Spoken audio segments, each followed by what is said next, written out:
I just went through 2 years of Redfin housing market updates to show you guys and remind you of this. Back in June 23rd of 2022, according to Redfin, we hit an all-time record high 4-week rolling average of $399,998. Now watch how quickly that all-time record starts going down as we make our way through the space-time continuum. Now fast forward to June 30th of 2022, and you can see here that Redfin cuts the new record slightly down to $399,249, but it gets worse. Further on in 2022, in fact, October 27th of 2022, we have a new record high of $392,250 in June. So you guys see this pattern already developing where Redfin keeps revising their data. Now, let me show you how much worse this actually starts to get. And remember, you guys see right here, record high.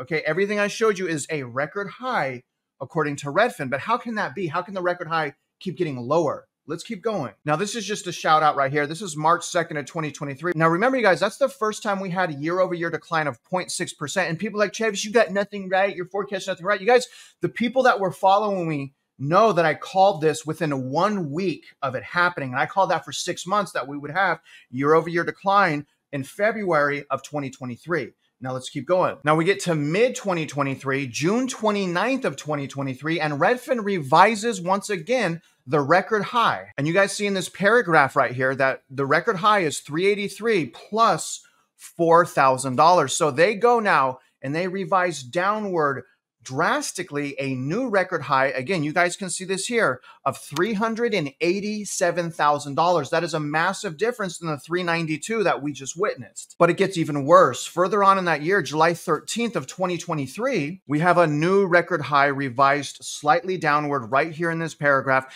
And you guys, it's very, very interesting. Out of the 2 years of housing market updates I went through, most of the reports did not disclose the record high. It was only when we started getting towards the summer's peak season.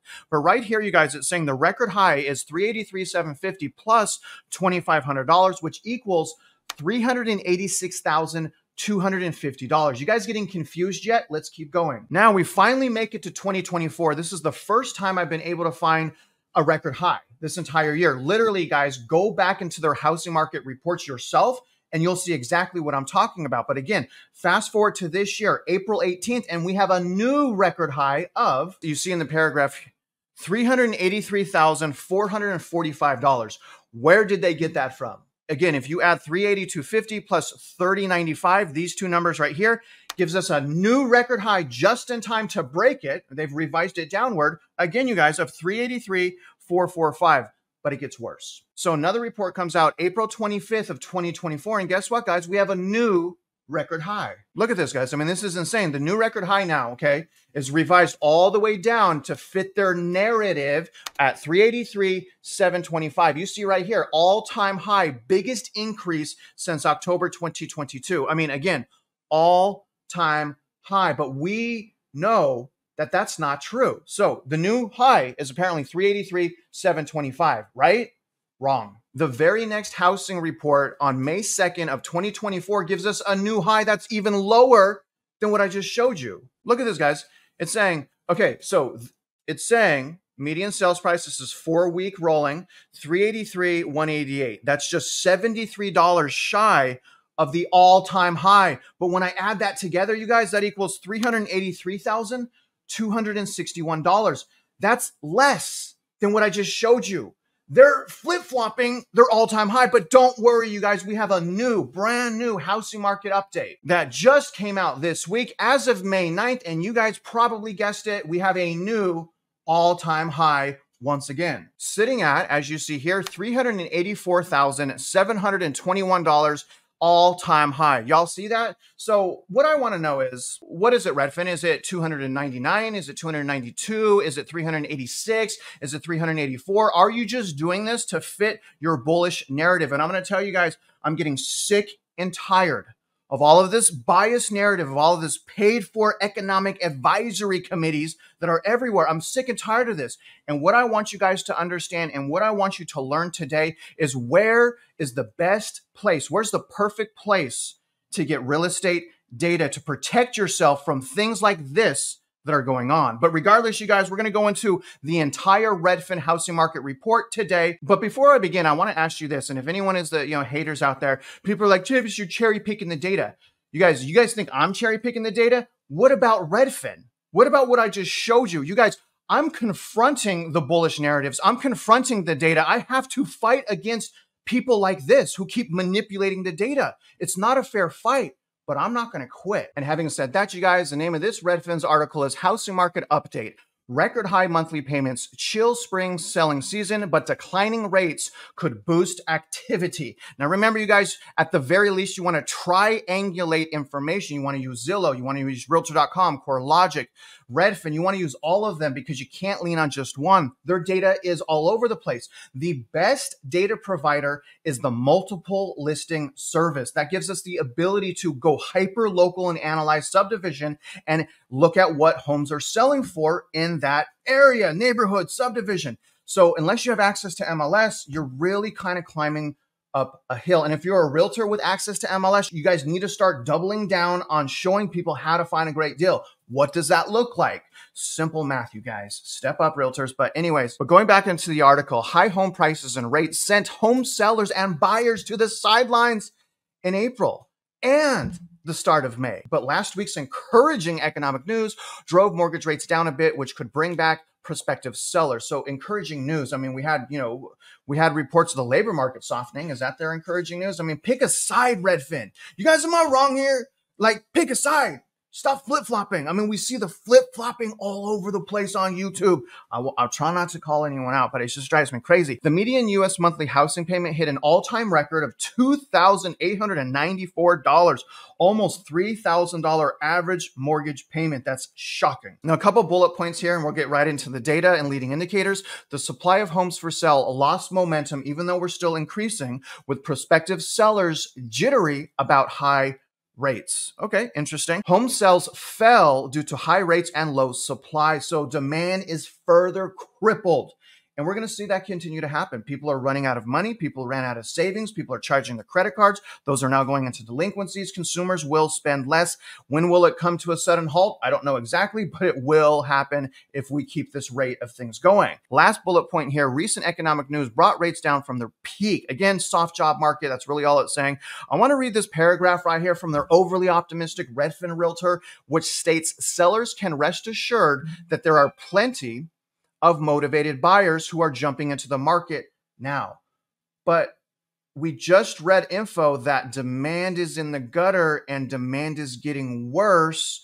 So what are they talking about? And that's my gripe with realtors. It's like no matter what is happening in the economy, no matter what is happening in the market, they always say the same thing. You cannot lean on them for comprehension on the housing market. You cannot.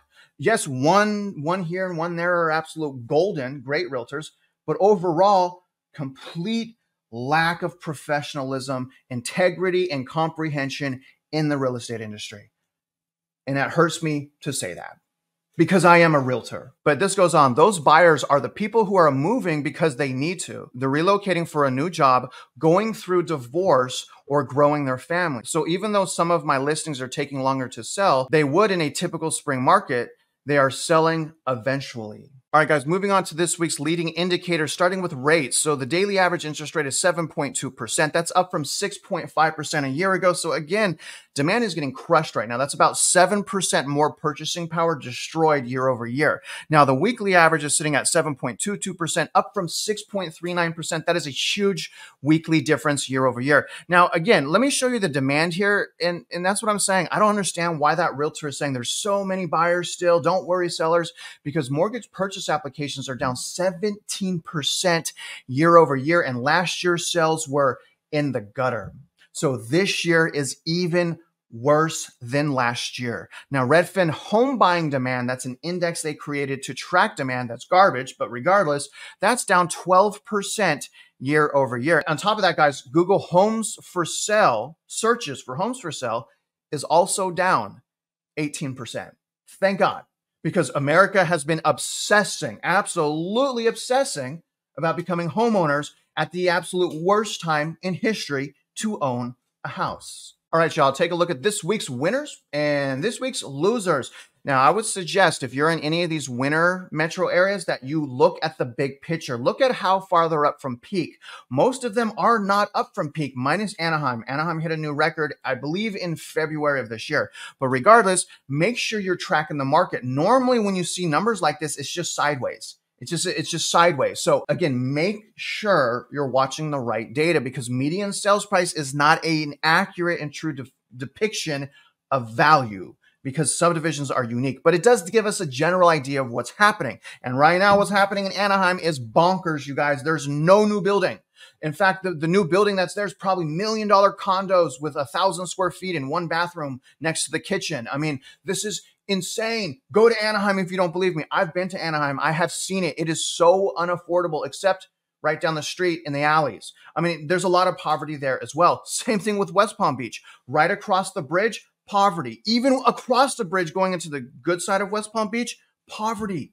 So all of this, increase in profit for the rich, it's killing the poor.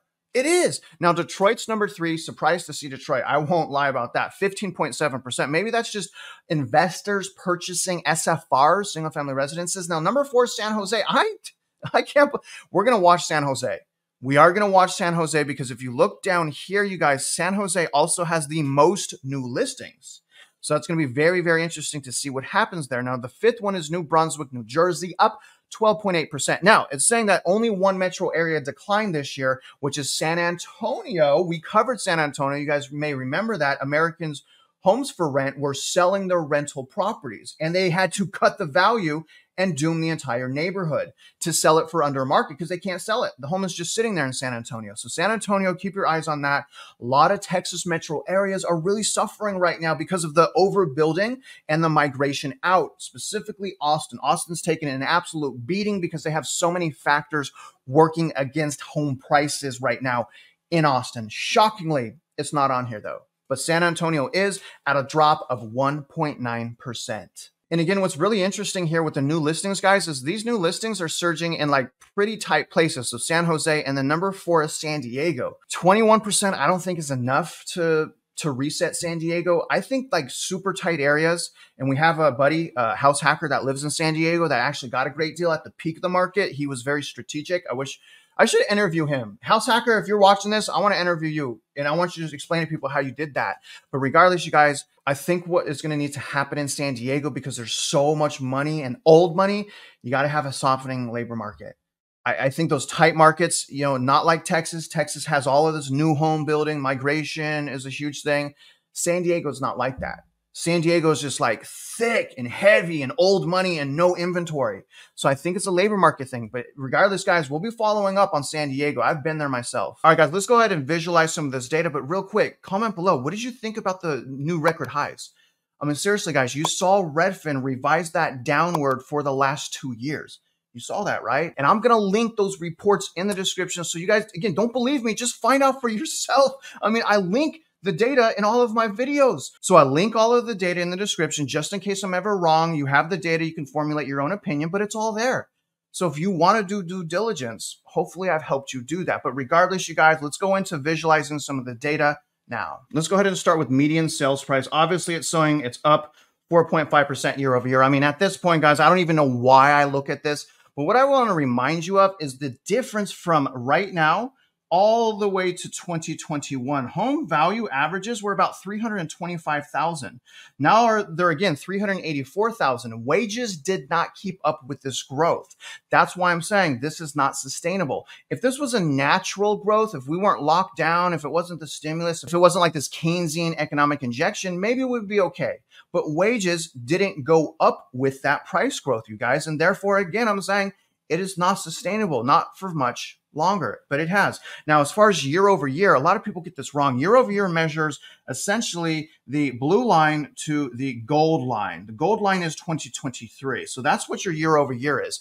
Now, this report, okay, that you're looking at here updates every single week. So it's a week to week update. Okay, so when we have week to week updates, we can also compare week to week data.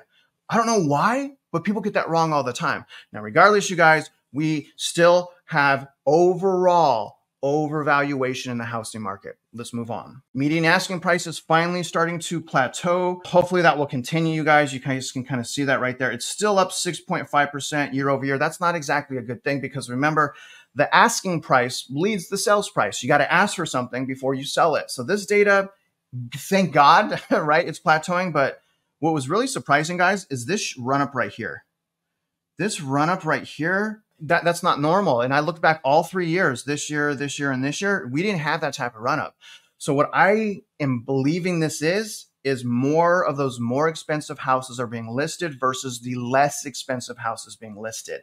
I believe that's what we're seeing in that pattern, but comment below and let me know what you think you're seeing in the pattern. This one's the bad stuff, guys. This is home buying housing payments. This is up 14% year over year. Year over year, once again, is measuring here to here.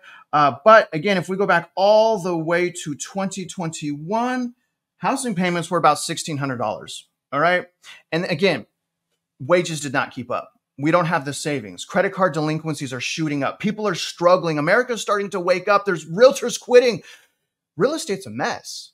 Now, the thing is, another reason this is not sustainable is we would have to all be making plus 50% roughly in income. Okay, and this varies, right? This varies. I've seen anything from 35 to 55. I'm putting 50%, depends on the data source. So either we all make 50% more income, or prices drop about 35% price decline. Okay. Raise your hand if you want that. I mean, honestly, guys, even homeowners, I think some homeowners would want that as well because their property taxes and their homeowner's insurance will go down. So all of these equity rich properties, guess what, guys? They're being taxed on the equity they're not even using in the form of homeowner's insurance and property taxes, okay? Now, the other thing is interest rates would have to go back down to the 3%. So a combination of all three of these things here is probably what's gonna happen in the future. Just wanna show you guys briefly pending sales. Again, that's down 3% year over year. So what's with the optimism from that realtor in the beginning of the program? Come on, sales are worse than last year. Stop saying the same thing over and over and over despite what's happening. You're saying the same thing over and over and over despite what's happening in the housing market and economy. Do you hear yourself? And I'm saying that out of tough love because I want you to do a better job for your clients. Now we're going to go into inventory and I'm about to rock your world when I show you something here in a minute. Now, new listings up, good, 9% year over year. Okay, so that's where we're at with new listings. That is great. That is growth, but it's, my opinion, it's not enough. It's still showing that there are home sellers on the sideline. There are still that golden handcuff effect because it should be more, you guys. We should be kind of up here, right? But we're not. So we're in the middle of 2023 and 2022 as far as inventory growth. And again, what this is also showing us is demand is worse. All right, fine. Good job, Federal Reserve, so far, because active listings are going up, whopping 13% year over year. We're making some progress. Okay, it's not as fast as we would like, but we are making progress. Now, remember, you guys, I need us up around here. This is when we had price decline in 2022. And one of my theories is when we get up to that point, a sustained, not the day we hit 900,000. Okay, so I'm saying 900,000 to a million, but it needs to be sustained. So a little bit of time has to go by, not immediately when we hit it. Okay. But look at how close, guys. We're what, 23,000 active listings away from being at 900,000? We are close, but again, you're going to have to be patient because this trajectory, it is a little slow. Now, if rates were to drop 200 to 300 basis points, this is the trajectory. It would go straight up. Because remember, there are massive amounts of sellers on the sideline. There are buyers on the sideline as well.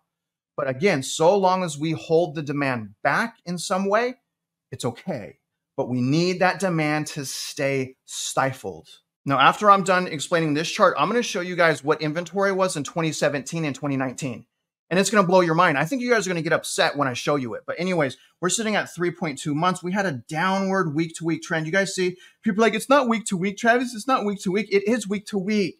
I've been covering this for 2 years. How are you arguing with me? Anyways, 3.2 months. So we're at 3.2 months. We obviously, now here's the thing, guys. The general consensus is a balanced market is 4 to 5 months and a buyer's market is 6 months. But I'm going to show you guys the last time we had over 5 months of supply was during the GFC. Take a look at this. Now, this is a little bit hard to read, you guys, but 2019, okay? So for the year of 2019, right before COVID, we only had 3.9 months of supply. Did y'all know that? We only have 3.9 months of supply. And as far as inventory, and this includes pending, I said 900 to a million active, but pending was only 1.39. Again, that's not active. That includes pending as well. 1.39, that's it. You guys, if we go all the way back to 2017, and this is from Realtor.com, that's where this data is from. It says on the top here, in 2017, all we had was 3.9 months of supply. That's it. 3.9 months of supply. The total amount of listings, counting pending, was only 1.46 million. We've never had this 4 million houses for sale. And again, you guys, the last time right here, so 5.2 months was back in 2014, and then it dropped down to 4.9, and then we got another 5.9 months in 2020, right outside of the GFC. Now, during the GFC, yeah, it exploded. Y'all see that? But actual listings went down from 2007 all the way to 2009. Active listings did not go up. Active listings went down, and the foreclosure crisis didn't even start really happening until 2010 and on. Pay attention, guys, to these trends. Not everything is what it seems. Here's another beauty right here. Listings that had price drops. Now, this is just for the time period. More than likely, if you guys look at your entire housing market, it will be more like 20 to 30% of total all listings with price cuts. This is insane. We are well ahead of seasonality right here as far as these price cuts. This is a great thing. We need this to continue. This is clamping down. Basically, this is showing us that quantitative tightening is clamping down on the housing market, even more so than 2022. But the difference is right now is consumer sentiment. Consumer sentiment is a little bit better right now. Remember, guys, in 2023, at the beginning of 2023, everyone was afraid the housing market was going to crash because it was. And then what happened? Bank runs happened. The Federal Reserve stepped in and created the BT, the Bank Term Funding Program. It is what it is. Nothing we could do about that. Also, another beauty of data right here, Redfin Home Buying Demand Index is down 12% year over year. So again, I go back to the beginning of this video. What is that realtor talking about? I mean, everything is down. This is a 4-year record for this time of year. The trajectory is going downward. If that trajectory continues, the housing market will crash much sooner. The real key here, guys, is to pause, is to stop buying. And if you do decide to buy, okay, it's really important you understand what I'm saying here. Please help out America. Okay, help out all of us on the sidelines. Help everyone out, as a matter of fact. And if you're going to buy, drive the prices downward, not upward. You guys, it's 2024. The whole fear of missing out should be gone by now. We should all be waking up to the fact that we can get a great deal. It's very rare. It is rare. So don't buy. But if you are, guys, please help us, help me drive those puppies down. And if you're a realtor, use your commission to help them get a better deal. The last couple transactions that I have been involved in, I used my commission to get my client a better deal, and I still made a ton of money. So you guys can do it too. In fact, I still think I made too much money, even though I cut my commission $6,000 on my last transaction to get $15,000 more off the price because I had the seller match me. So I was like, okay, we got to an impasse. I'm like, all right, I need your help, seller. I need this. I need $300,000. I'm going to waive $5,000 of my commission, but I need you guys to match or exceed that, bringing us down to $300,000. And that's the technique that I use. And I think a lot of other realtors should. And if they did use that, we wouldn't have such a bad opinion of us, a bad reputation. That reputation is earned. And I have a right to say that because I'm a realtor. And what I really want for the viewers, what I really want for you, whether you're a realtor or not, is I want you to be empowered.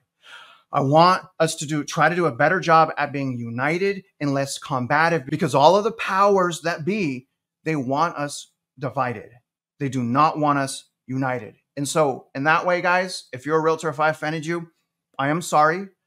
I want you to know I'm just upset. I'm frustrated. For 2 decades, I've seen realtors take advantage of consumers. And so I'm bitter about that. I have a bias about that. But nevertheless, I understand where the real problem is coming from. Okay. And so that's why I apologize, because I don't want to push realtors away. I want realtors to come to me and I want them to grow because they are also on the front lines. One realtor could help 20 families. And so if we make strong realtors, then we can make strong buyers. But the problem is right now, you guys, it's broke. And so I need you guys to step up and learn to trust yourself because you're trustworthy. And I have a free home buying class. Take the free home buying class. I have a free subdivision analysis form. I may even start a school, not 100% sure. But other than that, guys, let me know what you thought about this video. Comment below, shoot me a like, give me a bonkers. And if you're out there investing in real estate, you guys already know I wish you luck. And I hope you win.